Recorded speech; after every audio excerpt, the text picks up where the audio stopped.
प्रेमी बंधुओं, श्रद्धा मूर्ति देवियों, प्यारे बच्चों, अभी हम संत श्री राम साहब जी के बहुत ही सुंदर विचार श्रवण कर रहे थे। हम सब लोग सुने कि विचार करने से सारी समस्याओं का समाधान है। सद्गुरु कबीर का ये मंत्र है, करो विचार तो सब दुख जाई। विचार करने से आधा दुख नहीं, सब दुख चला जाएगा। अब जब सब दुख चला जाएगा तभी तो शांति मिलेगी, सुख मिलेगा। अब आधा दुख जाए आधा न जाए, अब आधा बुखार उतर जाए आधा चढ़ा रहे तो ठीक नहीं है। पूरा बुखार उतर जाए, तबीयत ठीक हो जाए। तो ये सब विचार से दुख जाता है। विचारों से पता चलता है कि ये दुख है, ये सुख है। नेकी बदी दो रास्ते हैं, गौर से सुन लो। चलना है तुम्हें मार्ग अपना, रास्ता चुन लो। मगर चलने से पहले सोच लो, इंजाम क्या होगा। भलाई कर भला होगा, बुराई कर, बोल दिया करो कहीं कहीं आधा आधा, तो बुराई कर बुरा होगा।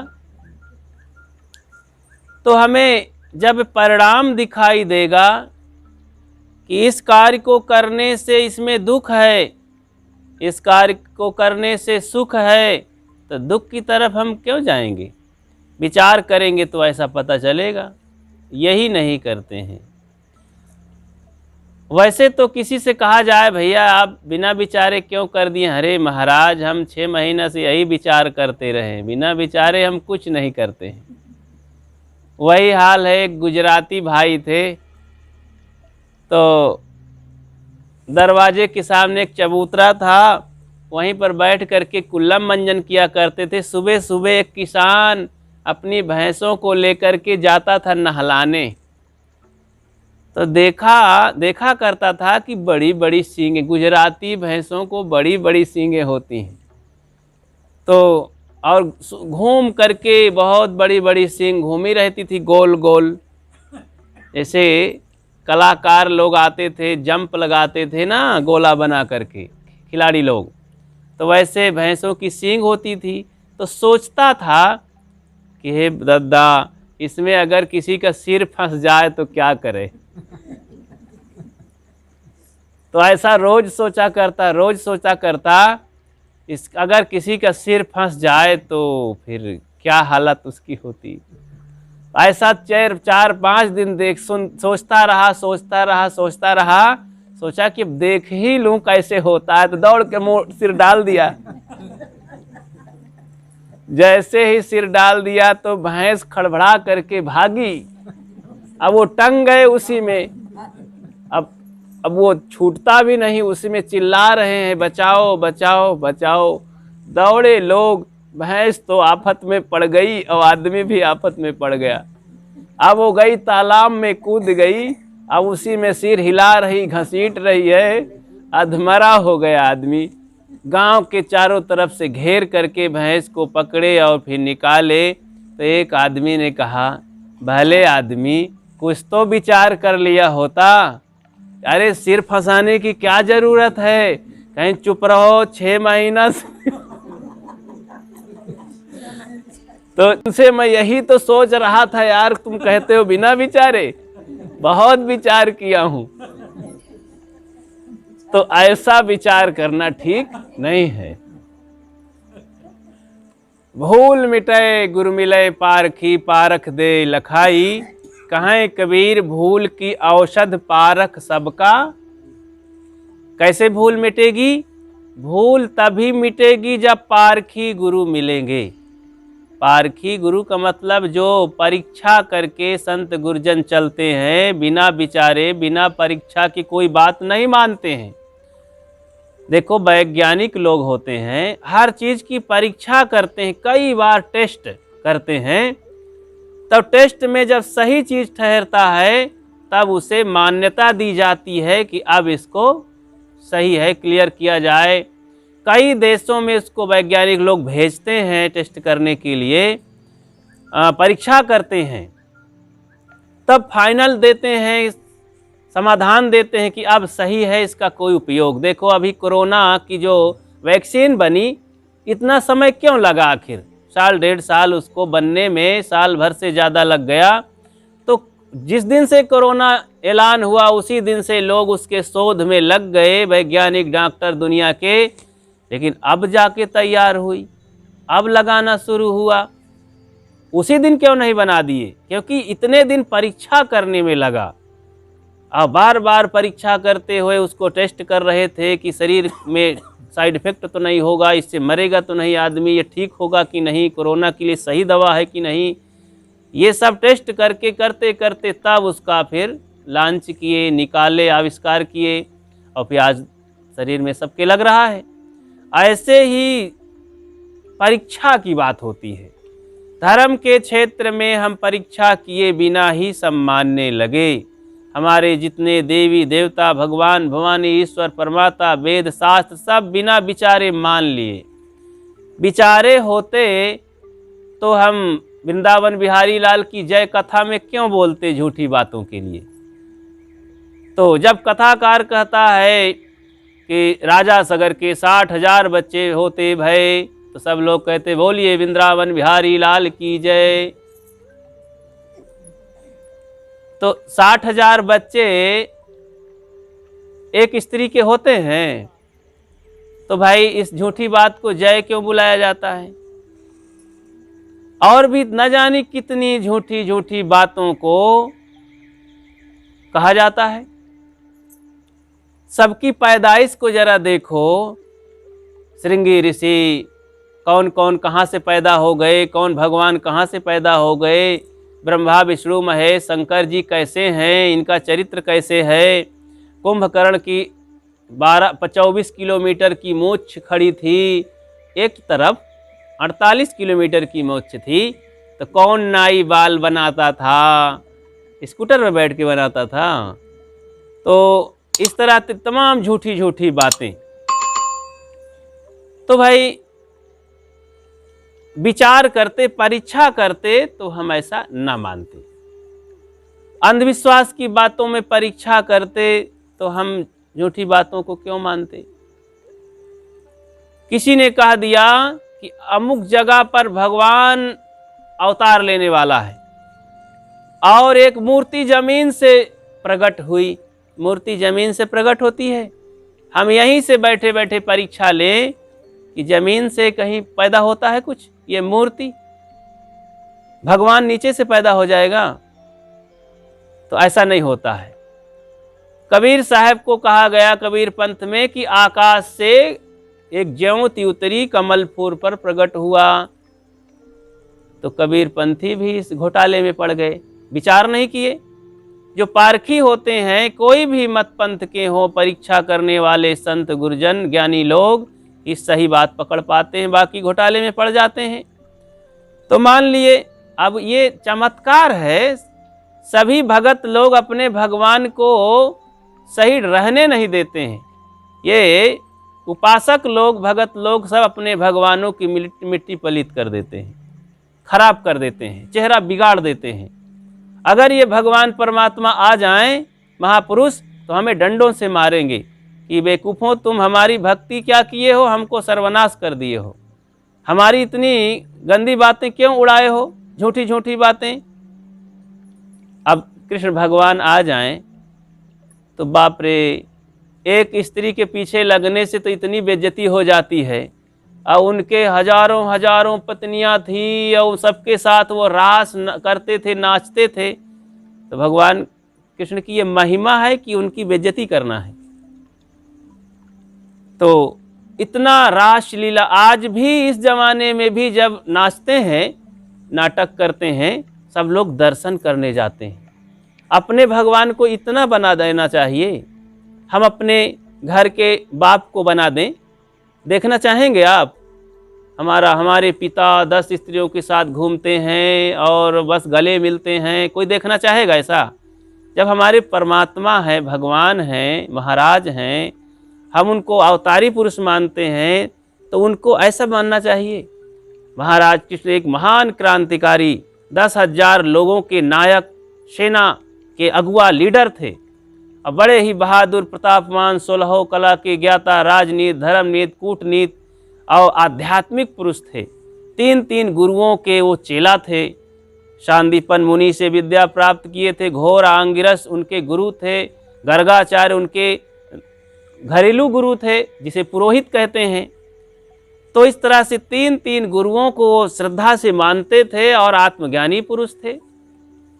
तो ऐसे महान पुरुष को यहाँ के भक्तों ने, कवियों ने उनको घोर चरित्रहीन बना डाला, नाटकी बना डाला। तो सबके साथ नाचते थे, क्या क्या, ऐसा नहीं, महापुरुषों के साथ हमने खिलवाड़ कर डाला। तो सही रूप से मानना चाहिए। वो निश्चित एक महान पुरुष थे। महाराज राम एक महान मर्यादा पुरुषोत्तम और गृहस्थ जीवन के महान प्रेरक आदर्श पुरुष थे। उनकी प्रेरणा से आज हम अपनी गृहस्थी को स्वर्ग बना सकते हैं। सदगुरु कहते, भूल मिटे गुरु मिले पारखी। हमारी भूल मिट जाए तो हम लायकदार बन जाएं और होश में आ जाएं और दिखाई देने लगे। देखो 2 आँखें ये है ना, ये जब हमारी मुंद जाती हैं, आँखें नहीं रहती हैं, तो सामने कुछ दिखता है? नहीं दिखता ना। अगर इसी तरह भीतर की आँखें 2 हैं, पता है, ध्यान दीजिए, 2 आँखें भीतर की हैं और 2 आँखें ये हैं। इन आँखों के खराब हो जाने से बाहर का दृश्य नहीं दिखाई देता, और भीतर की आँखें न रहने पर हमको भीतर दिखाई नहीं देता है। धर्म कर्म दिखाई नहीं देता, कुछ सुझाई नहीं देता, आत्मज्ञान नहीं होता है। भीतर की आंखें कौन हो सकती हैं? विवेक और विचार की 2 आंखें हैं। इसी को दिव्य नेत्र कहते हैं। शिव जी का जब तीसरा नेत्र खुलता है तो सारा अज्ञान भस्म हो जाता है। अब तीसरा नेत्र किसका खुलता है? शिव जी का खुलता है। शिव जी किसे कहते हैं? तो हमारे ऋषि हजारों साल पहले बताए थे। इस बात को ज्ञानी लोग पढ़ते ही नहीं हैं। तो ऋषि बताते हैं, प्रपंचोपशमं शांतम शिवम अद्वैतम चतुर्थम मन्नन्ते सा आत्मा सा विज्ञः। जब मनुष्य का प्रपंच समाप्त हो जाता, प्रपंच मतलब 5 ज्ञानेंद्रियों का ये जो विकार है, दुर्गुण है, भटकाव है, असंयम है, ये जब संयमित हो गई 5 ज्ञानेंद्रियां, तो क्या होता है? प्रपंच शांत हुआ तो शिवम, शिव स्वरूप हो गया। तब क्या हुआ? चतुर्थम, ये बात कैसे जानी गई? शात्म, चतुर्थ मतलब तुरीयावस्था में, योगी लोगों की भाषा में तुरीया, हम सब लोगों की भाषा में, भक्तों की भाषा में ध्यान। तो ध्यान में इसका पता चलता है ये आत्मा का कि शिव स्वरूप हो गया। चतुर्थम मन्यन्ते सा आत्मा सा विज्ञः। यही आत्मा, ये कैसे दर्शन होता है? जब हमारे सारे विकार धुल गए, अंतः शरीरे ज्योतिर्मयो ही शुभ्रो यम पश्यति यतः क्षीण दोषाः। अंतर में ज्योतित आत्मा, प्रकाशित आत्मा का दर्शन होता है। जब हमारे सारे विकार धुल जाते हैं, मस्तिष्क साफ होता है। सरल बात है कि दर्शन को दिल चाहिए तो दर्पण मांजत रहिए, दर्पण में लागी काई तो दरस कहाँ से? शीशा लगा हो दीवाल में, धूल जमी हो, अब चेहरा देखना चाहो, दाग मिटाना चाहो तो कैसे देखेंगे? तो कपड़े से पोंछ दो, धूल साफ हो गया, दर्पण बिल्कुल साफ हो गया, तो चेहरा देख करके अपना दाग मिटा लो, चेहरा ठीक कर लो। ऐसे ही हमारा मन रूपी दर्पण इतना गंदा है। कैसे गंदा हो गया? मल विक्षेप आवरण के पर्दे पड़ गए, सोच विचार खान पान मान्यताओं के पर्दे पड़ गए। इसको ठीक करना है। इसीलिए हमें बताया गया, हमारे ऋषि गण हजारों साल पहले बताए, आहार शुद्धौ सत्य शुद्धि सत्य शुद्धो ध्रुवा स्मृति स्मृति लंबे सर्व ग्रंथि नाम विप्रमोक्षा। आहार शुद्ध हो, आहार मतलब खान पान देखना सुनना, 5 ज्ञान इंद्रियों से खान पान चाल चलन सोच विचार देखना सुनना सब ठीक हो गया तो सत्य तो कहते हृदय को। हृदय हमारा शुद्ध होता है। फिर क्या होता है? हृदय शुद्ध होने से ये जो ज्ञान की बातें हैं, गुरु की बातें हैं, ठहरती हैं भीतर, रुकती हैं नहीं, भूल जाती हैं। अब हम भूलल लाल हैं, गुरु की बात भूल जाते हैं तो फिर कभी सुख मिलता नहीं है। माता पिता गुरुजनों की और सदाचारी पुरुषों की, महान पुरुषों की कल्याणकारी बात को भूल करके हम कभी सुख पा नहीं सकते। कैसे? जैसे डॉक्टर की बात भूल जाएंगे तो बीमारी जाएगी? नहीं जाएगी ना। और माता गुरुजनों की बात भूल करके कभी कल्याण होगा? नहीं। इसी पर एक उदाहरण सुनिए। एक भूलन लाल नाम का आदमी था। अब जैसा नाम वैसा काम। अब ससुराल गए वो। अब वहाँ ज़्यादा खिलाई पिलाई हो गई, बहुत सेवा कर दिए ससुराल के लोग, तो रात के उनका पेट खराब हो गया। अब लैट्रिन भागने लगे तो सोचे कि अब लोग जान पाएंगे तो बड़ी बेइज्जत करेंगे, इसलिए ऐसा करते हैं कि अब कोई समझ ना पावे, हम अपने घर को चल देते हैं। सुबह ही 4 बजे ही चल पड़े। गांव के बाहर दूर जब गए तो वहाँ थोड़ा प्रकाश हुआ। एक डॉक्टर निकले, भैया थोड़ा डॉक्टर साहब दवा कर दीजिए, मैं बहुत परेशान हूँ। बोले हुआ क्या? कहें लैट्रिन दौड़ रहा हूँ, जा रहा हूँ बार बार। तो समझ गए कि भोजन ज़्यादा हो गया है, बदहजमी हो गई है। तो बोले यार दवा ववा कुछ मत लीजिए, जाइए शाम को खिचड़ी बना के खाइए। बोले डॉक्टर साहब हम भूल जाएंगे। कहीं ये भी कोई भूलने की बात है? खिचड़ी बना के खा लेना शाम को, दिन भर कुछ नहीं खाना, पेट को खाली रखो, उपवास कर दो। बोले डॉक्टर साहब हम भूल जाएंगे, पर्चा में लिख ना दो।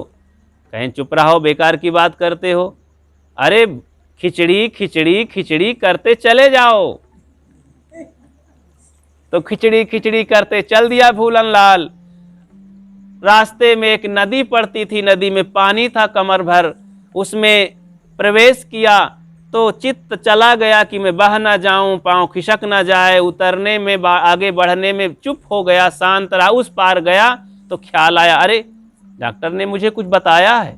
बस वहीं फर्क हो, भूल गया। सोचते सोचते पकड़ पाया क्या? खा चिड़ी खा चिड़ी खा चिड़ी, खिचड़ी का खा चिड़ी हो गया। अब आगे बढ़ा तो नदी के किनारे का खेत था, जिसे नदियार कहते हैं। तो बाजरा और ज्वार बोया हुआ था। एक ठाकुर साहब लठ लेकर के रखवाली कर रहे थे, पक्षियों की रखवाली। ये पहुंचा, खा चिड़ी खा चिड़ी खा चिड़ी। बोले इतनी मेहनत से किसानी मैं किया हूँ, चिड़िया कैसे खाएगी? आया, 2 झापड़ लगाया और लाठी का एक हुरा दिया। कहें भैया ठाकुर साहब क्यों मारते हो? कहें इतनी मेहनत से मैं किसानी किया हूँ, तू चिड़ियों से खवाएगा? अरे मेरा भला सोच। क्या कहूँ सरकार ठाकुर साहब? अरे कहा हुर्र फुर्र करते चले जाओ। पक्षियों को कैसे उड़ाया जाता है यहाँ? हाँ, तो ऐसे ही कहते चले जाओ। तो ठाकुर की बात मान करके हुर्र फुर्र करते हुए चल पड़ा। भूलन लाल आगे गया तो एक बहेलिया जाल फंसाए डाले बैठा था पक्षियों को फंसाने के लिए। अब 11 बज गए थे, भूखा प्यासा, एक भी पक्षी नहीं फंसी थी। आशा में बैठा था, इतने में एक झुंड आके पक्षी बैठा, फंसने ही वाला था कि ये पहुंचा और हुर्र फुर्र कह दिया, सब चिड़िया उड़ गईं। और बहेलिया बहुत नाखुश हुआ, नाराज हुआ, आया लठ लेके, वो भी जमाया उसकी पीठ पर 2-4। बोले भैया क्यों मारते हो मुझे? क्या बिगाड़ा हूँ मैं आपका?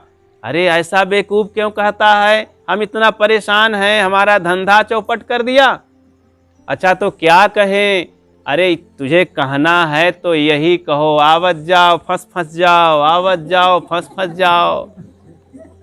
तो ऐसा कहा करके बोला तो कहते चल दिया, आवत जाओ फंस फंस जाओ। 3-4 चोरों को पुलिस खदेड़े थी। अब वो भागे चले आ रहे थे और उतने में कहने लगा, आवत जाओ फंस फंस जाओ, आवत जाओ फंस फंस जाओ। चोर लोग सोचे पुलिस तो दूर है, हमारा एक साथी पकड़ गया है, हमको भी ये पकड़ाना चाहता है। तो चोर गुस्साए और उनको मुक्का मुक्का मारे 2-4। तो बोले भैया क्या बिगाड़ा हूँ, आज मुझे क्या हो गया है? तो क्यों मार रहे हो? बोले ऐसा क्यों कहता है, जब हम तुम्हारा नुकसान नहीं किए हैं तो क्यों ऐसा सोचता है? अरे हमारा भला मनाओ, लेकिन क्या कहें, कहीं ये कहो कि लय ले आओ धय धय जाओ, लय ले आओ धय धय जाओ। हम चोर लोग हैं तो भाई लूटें और धरें। तो इसे कहने लगा लय ले आओ धय धय जाओ। आगे बढ़ा, एक गांव में एक बहुत धनी मनी सज्जन आदमी मर गए थे, खत्म हो गए थे। सब लोग निराश उदास रो रहे थे, सब यात्री बन के जा रहे थे। राम नाम सत्य है, सबकी यही गत है, ऐसा कह रहे थे। अब ये पहुंचा, लय ले आओ धय धय जाओ, लय ले आओ धय धय जाओ। बोले अरे एक आदमी के मरने से तो ये दशा, पूरा गांव सूना हो गया, दीपक ही बुझ गया, और ये क्या करना चाहता है, सबको मार डालना चाहता है। तो गुस्सैल आदमी उनको पिटाई किए, वहीं पर बहुत पीटा गया भूलन लाल। ऐसे आगे बढ़ा तो एक गांव में आग लगी थी, वहां मारा गया। फिर और वहां गया, किसी ने बताया कुछ ना कहो, जहां आग वाग देखो वहां धूल डाल दो, धूल ना, पानी ना मिले तो धूल डाल दो, पानी मिले तो पानी डाल दो, नहीं चुप रहो।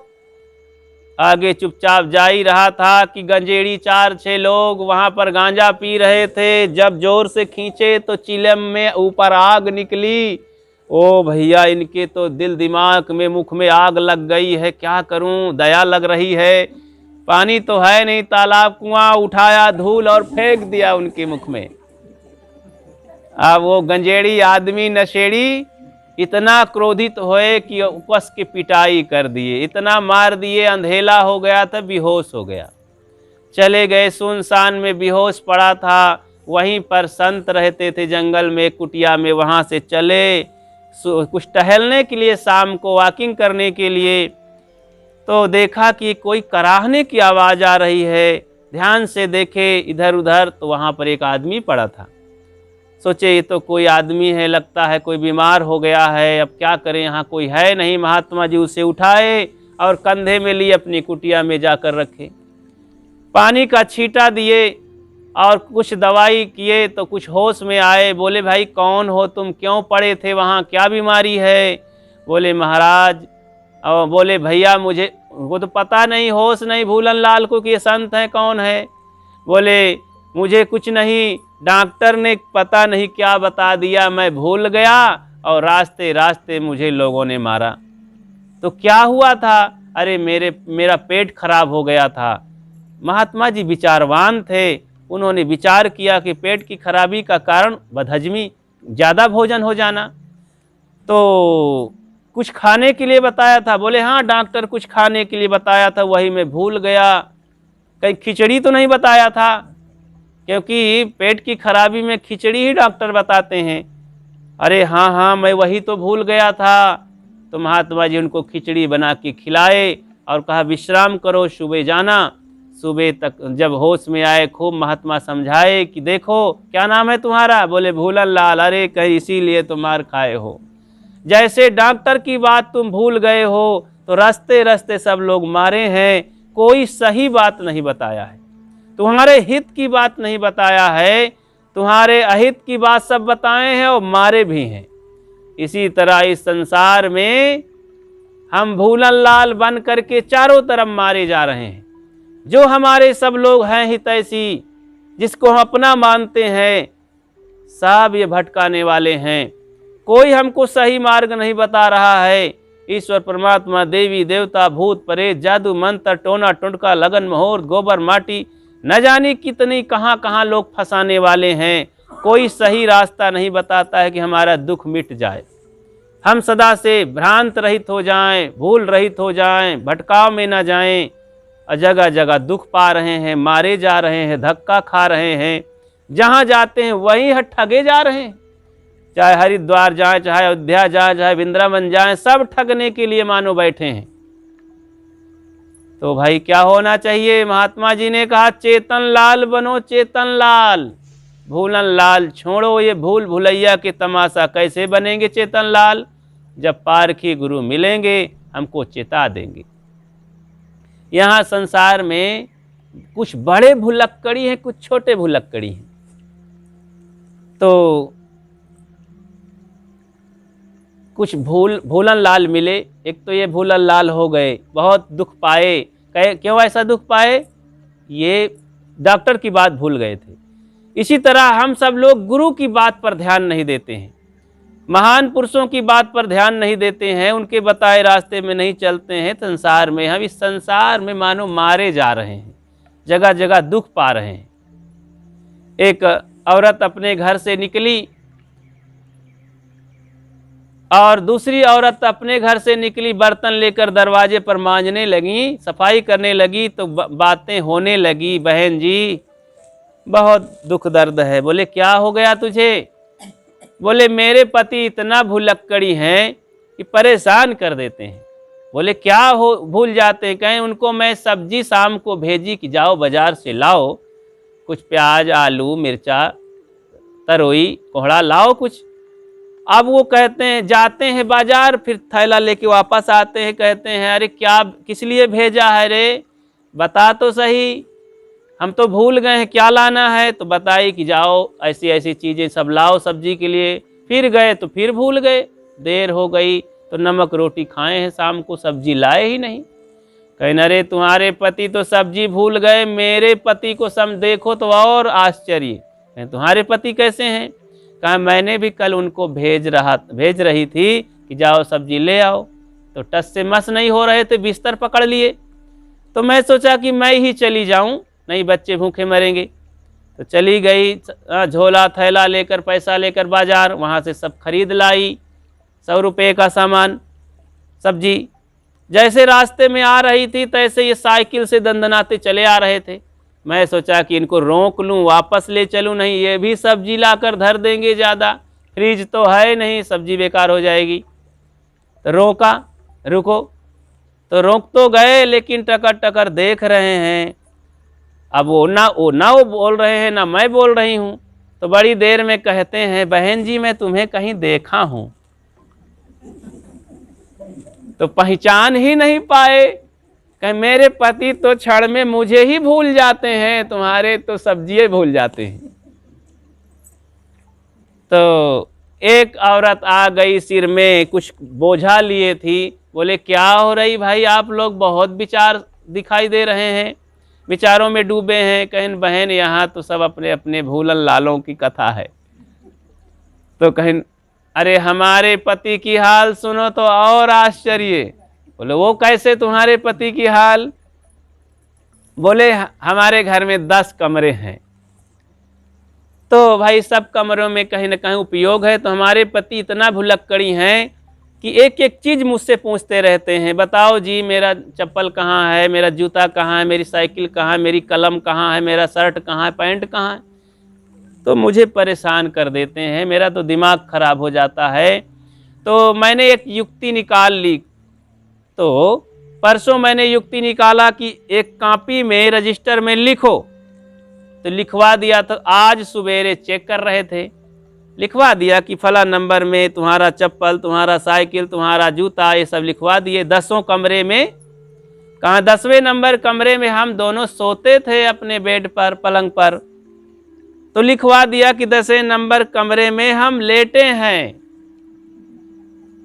तो सुबह से ही खोजना चालू किया और बहुत खुश हुए कि चलो अब पत्नी को परेशान करना नहीं होगा, पत्नी की डांट भी नहीं सहने को मिलेगा।